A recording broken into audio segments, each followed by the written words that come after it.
My name is Andrew Eriks. I used to live in a city you probably heard of called New York. My mother is Terry Eriks. Teresa, really. She's in the phone book under E, if they even have those things anymore. Maybe you can just Google her. I don't know.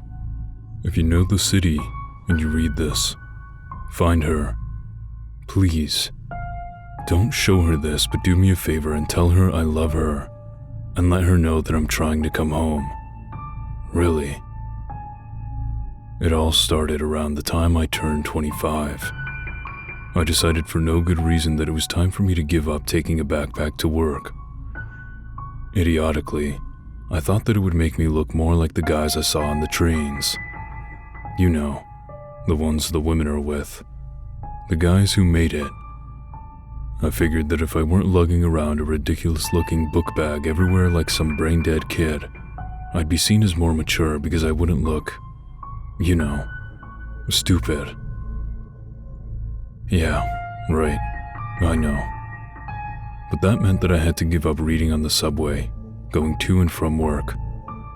See, I'd get a seat because I got on early, then hide a book under the pack in such a way that it's peeking out just enough for me to see it. Because, you know, who wants to get jumped for reading? And like hell was I going to wear a messenger bag? Please. You're joking, right? For a while I had an MP3 player I got from my mom. That helped pass the time for a while, and I could even put books on it from the library. It was perfect, because no one can tell what you're listening to. If you nod your head every once in a while, they think it's music. But I dropped the thing getting off the train in one of those shoving let me off of the damn train fits. Ever since then, it's been shutting down at the end of every song, if I don't tap it to skip to the next track. So I gave that up too. Instead, every morning on my way in, I'd sit on the endless A train, with nothing to do but watch the other passengers. I was relatively shy. I'm serious. I talk like I'm not, but I really am. See, I didn't want to be caught looking, or even looking like I was looking. Instead, I watched people from the corner of my eye. I figured out pretty fast that I wasn't the only person in the world who wasn't totally comfortable out in public. Different people hid it in different ways, but I could see through them. I made groups for them in my head. First, there were the fidgeters, who wouldn't get comfortable, always moving their hands, shifting their weight, and edging their legs close to their seat, then away. They were the most nervous type. After them, second, we have the fake sleepers, who would take a seat and practically close their eyes in the same moment. Lots of them were rich white guys who did this to avoid giving a seat to a pregnant woman or an older person. When I saw them, I gave my seat up right away because most of those guys weren't really sleeping at all, and I'd try really hard to get close and accidentally kick their shoe or something. Then I'd be all like, "Oh, I'm sorry. I didn't mean to wake you." Right? Anyway, the real sleepers, my third group, shifted more suddenly whenever we stopped, or they were startled by loud noises. The fakes just zoned out the second they sat down until the moment they reached their stop, at which point they'd hop up, peppy and alert, and jump off. I didn't like them much. Why do you ask? Then comes the fourth group, MP3 player addicts.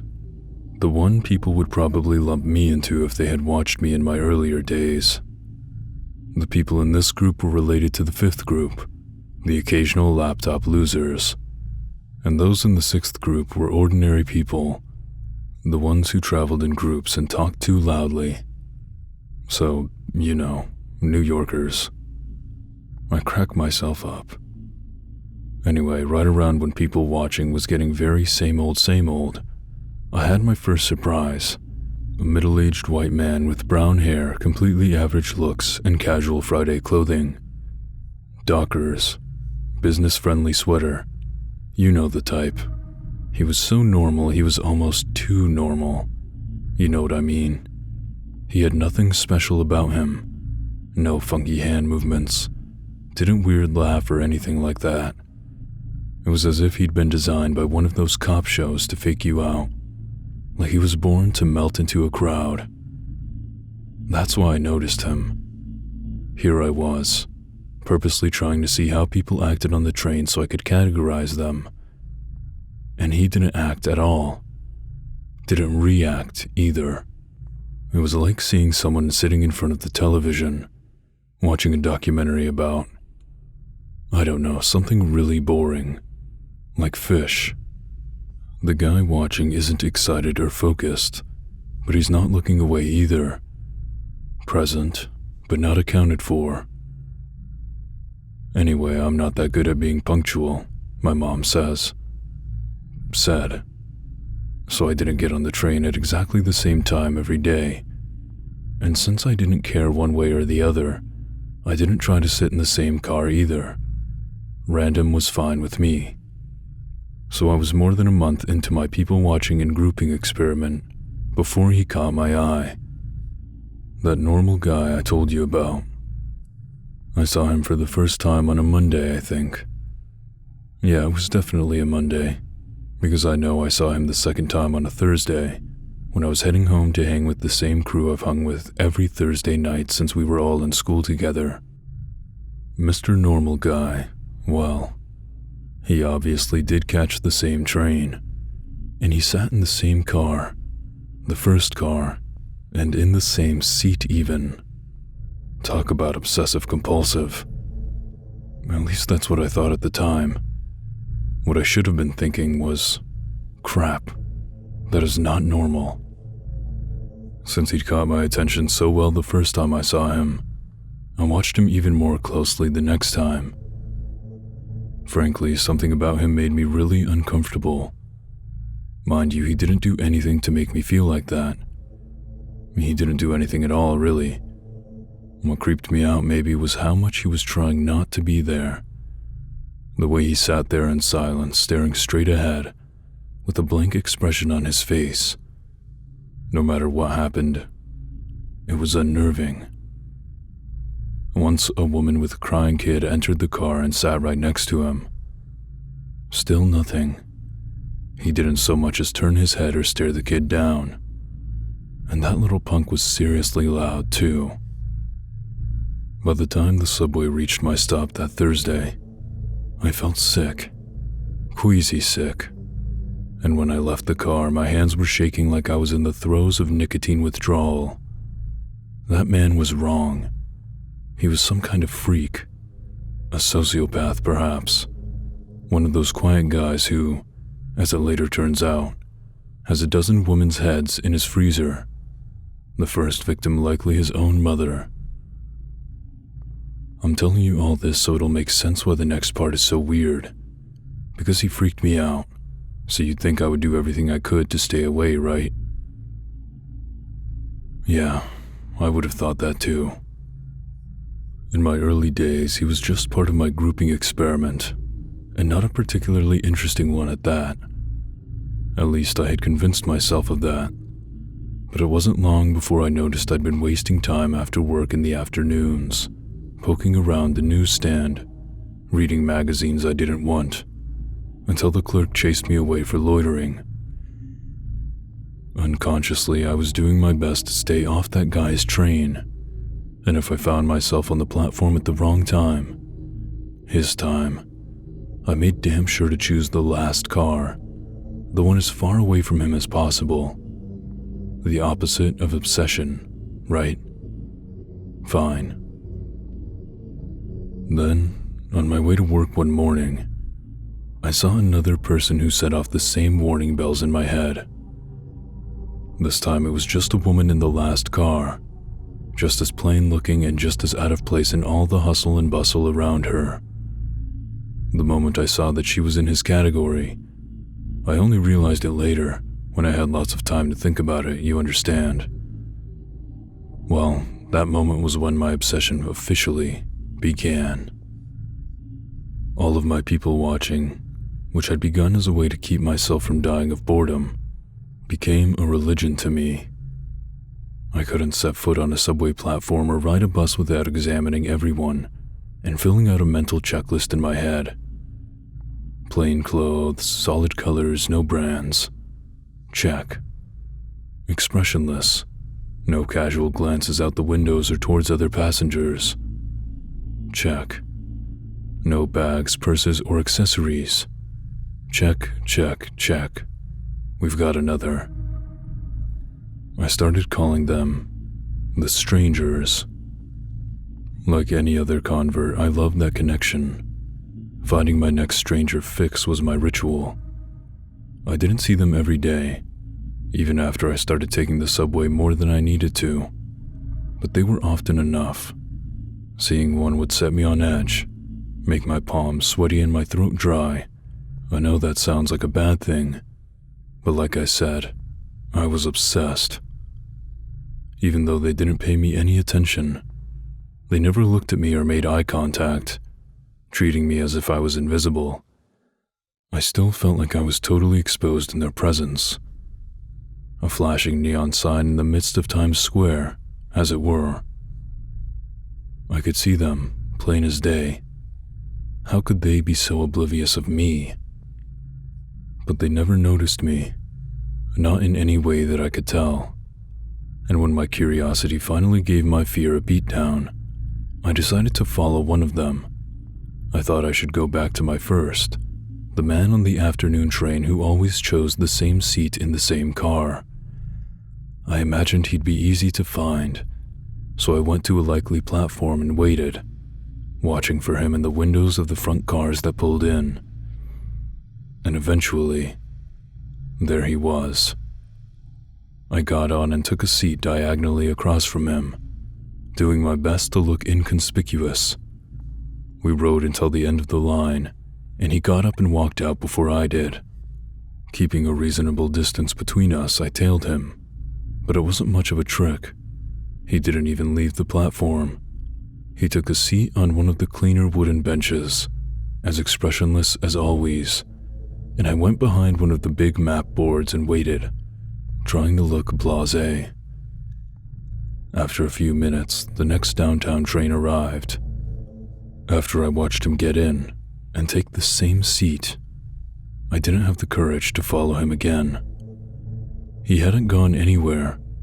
He just rode to the end of the line. And then, what? Rode it back? What possible reason would anyone, have for doing that? It nagged at me. Long after I'd taken the next downtown back home, I tried to get some rest, but I couldn't leave it alone, not until I could make some sense of him. I was beyond confused. I was angry. Why was this jackass, this inhumanly silent and still bastard, riding trains back and forth and going nowhere? He bothered me, but not the way a guy who unapologetically slams into you on the street without looking twice does. He bugged me the way spiders do. Big, hairy, train-riding freak spider guy makes me want to get the hell away from him. That was how the strangers were beginning to look to me. They made my eyes water and my mouth dry. But did that stop me? Hell no, of course not. Desperate to satisfy my curiosity, I followed him again the next day, and again the day after that.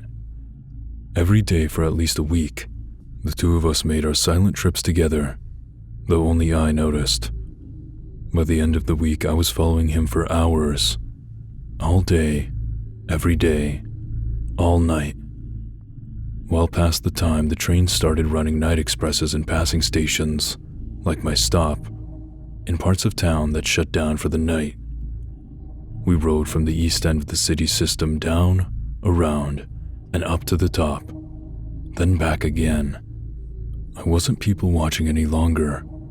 I was person watching, stranger watching. I didn't see anyone else on those trains that I rode that week. We could have been the only two people on the planet for all I knew, or cared. I lost my job after that. My manager was nice about it but didn't leave any room to beg. I'd lost my concentration, my focus. I'd become totally unproductive. It was actually kind of a heartfelt speech, to be honest. He had been a nice guy, but you know what? As distracted as I was, I can barely remember him, or the words that came out of his mouth during the talk. All I could think about while he was speaking was my new work, my responsibility, my vigil.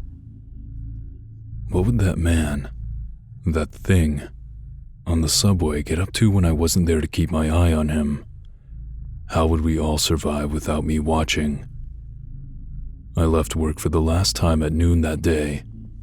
Normally I'd have started tailing my subject at 5:30, but I just knew that he'd be waiting for me.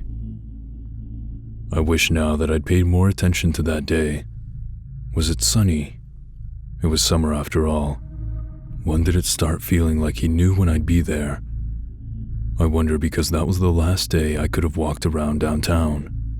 My last chance to have had a beer or two at that joint with the cream-colored menus and the tables on the sidewalk. I could have sat there, checking out the girls walking by in their summer dresses. Or would that place make me drink wine? Whatever, it doesn't matter. The point is, I could have had a good time, gone home, and put all this insanity out of my head. I could have looked for a new job and started reading again. Instead, I waited for a train. Many trains are on the tracks at any given time in the city that never sleeps, so I sat in the station for at least an hour until I scored. There he was, finally, framed in his first car window as his train pulled in. I waited for the exiting crowd to thin, then shoved past the stragglers and noticed, surprised, that my skin wasn't clammy, my hands weren't shaking, and my heart wasn't pounding. I sat for the first time right across from him, directly in his line of sight, and watched for him to make a change. Any change. Eyes, mouth. Hell, if one of the hairs on his head moved, that would have been something. But no. No change. No anything. Did he recognize me? If he did, I couldn't tell, and I was looking hard. We had to be a strange pair sitting across from each other that afternoon, staring at and into one another, because this time he had to look at me. I'm sure my face said plenty. I couldn't believe I was able to keep as still and as expressionless as he was, because inside I was screaming, "React to me, you freak. See me, damn it. Because I sure as hell can see you, you spider-brained bastard." But I didn't scream, and he didn't answer. Not during the first trip uptown, or the second one down, or the third, or the 10th. We rode into the night together, and at the end of each line, we got out and waited. This time I didn't play. I mimicked him exactly, sitting right beside him on the bench and staring straight ahead, but always watching him from my peripherals. And still nothing. But two could play, right? At last we made our final trip together. That day I felt untouchable. I was downright smug, so certain I had him and that he knew it. The conductor, mostly understandable on the speaker, announced this would be the train's last run for the night. He'd be switching to a different train when we reached the last stop, and the engine and car I found myself in would retire for maintenance. So here it was now, officially the last night of the trip. I'm not too proud to tell you that I'd always let him get away from me before this point when it was this late. The end of the line is a long way from my home, and if the trains go slow this time of night, the buses are flat out worse than waiting for Santa's sleigh to show up and take you home in July. But this time, I thought, what the hell? I'd follow him, and finally get a look at where he was, what he was, when the train stopped running. Maybe this time I'd get some answers. The subway rolled on towards the end, and my stomach rolled with it. The car emptied like coffee through a filter until it was just two of us, silent watchers beneath the city. I fought to keep a crazy grin off my face while the subway train slowed to a crawl and then stopped. The doors opened to no one. End of the line. The stranger didn't move, didn't react at all. The car stood still, doors open. I could hear a few stragglers faintly, far down the platform, making their way out of the station, their footsteps echoing in the silence. Nothing. The speaker system crackled in a half-assed attempt to let any sleeping riders know that we'd gone as far as we could go. Still nothing. And then I heard footsteps again. A conductor, perhaps, popping his head into each car to make sure it was empty before he took the train to wherever the hell it goes for the night.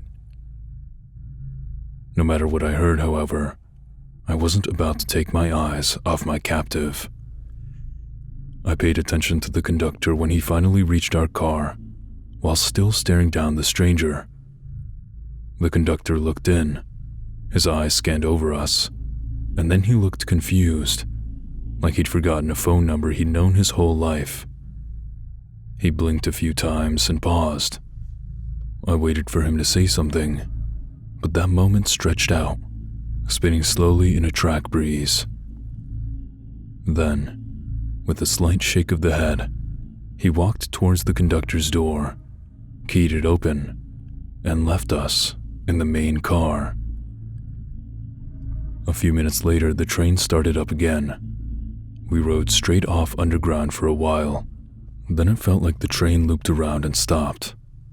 I could see the windows of more trains behind my motionless companion, and through those trains' windows, more trains. And then, while I was trying to calculate my next steps, he smiled at me. It was nothing more than a slight curl of the lip, but I noticed. I probably wouldn't have it if I had spent the last God knows how many hours studying his face. A smile is normal, right? Sometimes, as it turns out, it's not.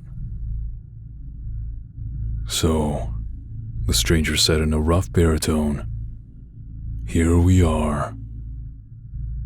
I tried to respond but couldn't. My throat had clamped shut. I was incredulous. I'd been waiting for this for what felt like my whole life, and yet I'd been rendered speechless. The entire tunnel system we were in felt as if it had just collapsed onto me. I coughed and stammered and finally managed, in a rasping tone, to ask the question that kept me up at night, the one which drove me halfway to madness and led me to this place and this moment. "What are you?" He ignored me and stood. The train doors opened and he started walking. A moment later, he turned and stared straight into me again. "Coming?" he called. He didn't wait for an answer but stepped out onto the platform. I scrambled out after him, finding words difficult to come by, and immediately I wished I had brought a bottle of water. "Come on, damn it," I finally shouted, then tripped on the uneven platform. He ignored me and continued walking. "Talk to me," I hollered while I picked myself up. "Who are you? What are you? Why do you ride the trains all day?" He didn't look back or slow his step. I couldn't see his face as I recovered my balance, but I'm willing to bet he didn't react at all, or at least, no more than he had in response to anything else. I stalked after him, shouting until I realized the futility of my actions, and I gave up. 5 words were all I was going to get out of him, it seemed. In spite of a growing sense of unease, I was overwhelmed with curiosity. I'd come all this way and I wasn't about to leave without an explanation, and so I traversed the platform until we came to an odd junction of sorts. Unlike any I'd seen in the New York City subway system before. Trains lined both sides of a platform that appeared to stretch into infinity. This place was even spookier than the old ghost platform I was lucky enough to glimpse in a dim tunnel years ago, on a quiet early morning when my train was rerouted. Suddenly, the stranger turned. We had been walking perpendicular to the trains around us, passing nose after nose of the hulking vehicles, their headlights seemingly glaring at us as we passed. The path ahead was lit from above, but I couldn't see where it ended. Innumerable trains on either side of us went on forever, so far as I could tell. Far too many trains to service one city. I realized even one as densely populated as New York. No one needed this many trains. It wouldn't have changed anything, I know, but I probably should have paid more attention to that at the time. I'm not sure how long we walked. I had a watch once, but it broke and I never replaced it. Kind of like the MP3 player now that I think about it. Go figure. Pathetically, I took out my cell phone at one point, but, as expected, I had no signal. The stranger stopped every now and then and looked at a subway car for long enough to get me jumpy, but then he'd pass on. I'd stand there looking at the train he'd paid so much attention to, seeing nothing out of the ordinary about it at all. Finally, after who knows how long, I saw what he saw. The trains weren't all the same. We'd walk past tons that were similar and then we'd come upon a different model. Even in the gloom, it was easy to tell when they were a little larger or smaller, or that they had a different curve to their nose, different siding, or different doors. The conductors' cabins were a little different as well. I didn't see, and still don't know, exactly what the stranger was looking for, what he was waiting for the trains to tell him, but he must have found it, because, zip, there he went, turning down a platform, and the train's doors opened as soon as he stopped in front of them. I followed closely behind, and we took our usual seats in the darkened car. "Are you willing to speak now?" I asked him. No answer. I sighed with frustration and seriously began weighing the pros and cons of punching him in the face when the lights in the car came on and the engine started. "What the hell?" I said. When he locked eyes with me then, he actually looked sad. Then he offered 6 more words that changed everything. "You can't go back, you know." "What the hell are you talking about?" I retorted. "Go back where?" The stonewalling bastard just sat there ignoring me. Our train lurched, pushing off in the opposite direction from what I expected. The Macy's Day never-ending parade of trains had thrown off my sense of direction, I guessed. We rolled on for a few minutes and then slowed as we approached a stop. His gaze, vacant since the train started moving, grew sharper. For the first time, I got the sense that he was finally staring at me, rather than just staring in the direction I happened to be in. "Be still. Be silent," he said. "Don't catch their attention." The train stopped. The doors opened, and they began to flood in. I don't know what I noticed first. The weird clothes, the 2 long arms with hands nearly brushing the floor, the jet black eyes set deep into angular faces, or their blue-gray skin. My eyes saw it, but my brain refused to process it. When my mind could no longer ignore the horrors right in front of me, it was all I could do to stymie the shriek which threatened to tear its way out of my throat. My frantic heart felt like it was going to explode out of my chest. Like a strummed bass string, everything in me lurched and throbbed with the rolling spasms of horror. My head grew dizzy, my eyes fogged over, which I was thankful for, and I felt bile rising in the back of my throat. Following the stranger's instructions, I kept my mouth clenched shut, forcing me to swallow it back down, managing only because the other option was much worse. My instincts screamed his words at me. "Be still, be silent, don't catch their attention." The rest of the day was a blur. We rode the subway car up and down the line, both still, both expressionless, for hours, for days maybe. It seemed longer than the route I knew, the line I'd followed the stranger on for so long. The hideous things around us seemed to pay us no mind, though I, at least, must have stood out like a nun at a heavy metal concert. When we finally returned, alone, at the endless cavern of trains, I burst into tears in our blessedly empty car and collapsed to the floor, exhausted, and sobbed for a long time. The stranger simply watched. When my breathing had returned somewhat to normal, I managed to croak out, "Take me home, please." "I can't," he said bluntly. "I don't know which one of these would lead you back if any of them do." He stood, the doors opened again, and he stepped out once again onto the platform. I fought the urge to whimper like an abused puppy and followed him. He spun around, eyes glinting. "You followed me long enough." "What?" I shouted, fury overshadowing my misery. Rushing forward, I grabbed the stranger by the shoulders, and with an unexpected burst of strength, I slammed him up against the side of the nearest train car. "You son of a bitch. What the hell did you get me into? What did you do to me?" I smashed him against the metal walls again and again. "Take me back," I screamed. Like a candle deprived of oxygen, the sight of his eyes returning once more to their usual emotionless state extinguished the rage in me, and I felt my anger peter out, leaving me hollow. "Please," I begged again. "Please take me home." "That's not how it works," he said. "Go your own way.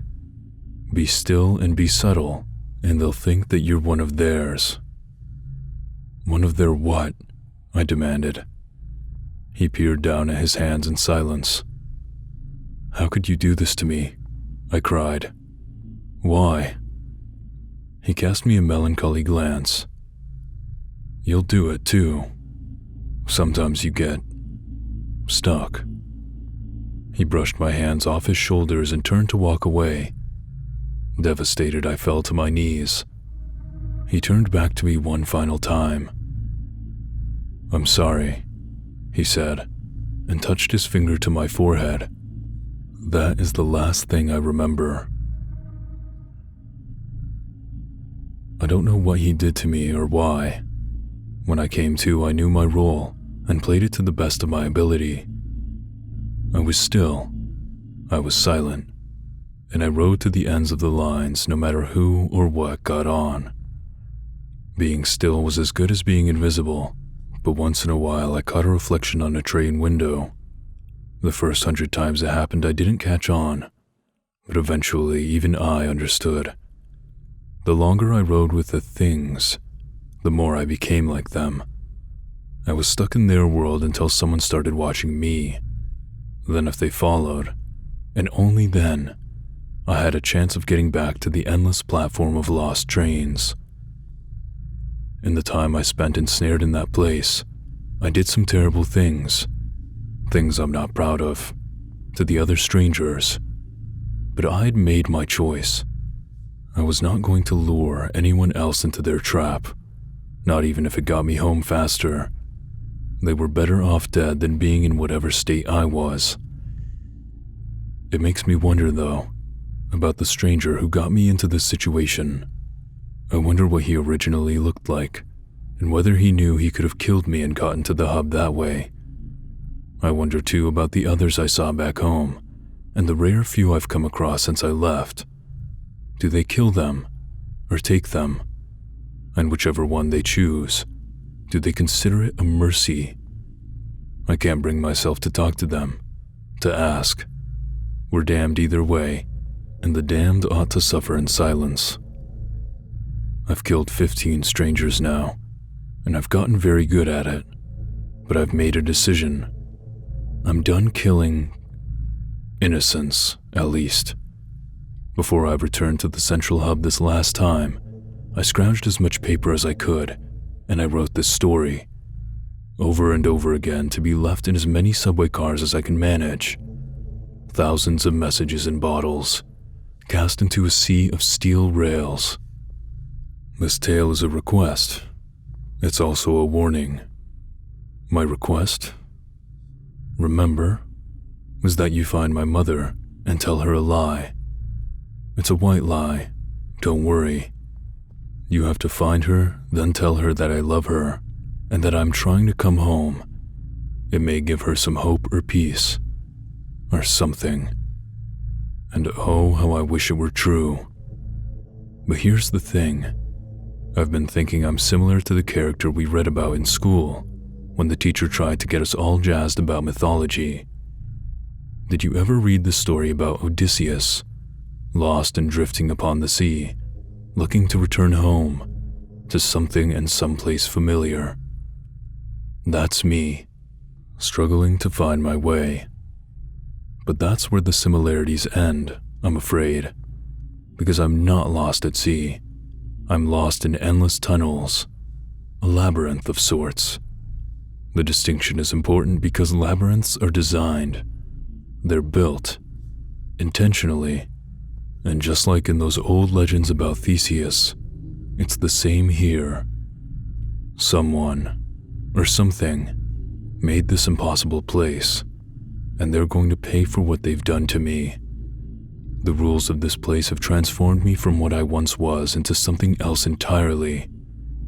Something horribly inhuman, and then into something else again. They've created a monster, and if that's what they expect, I'll be their minotaur in this labyrinth.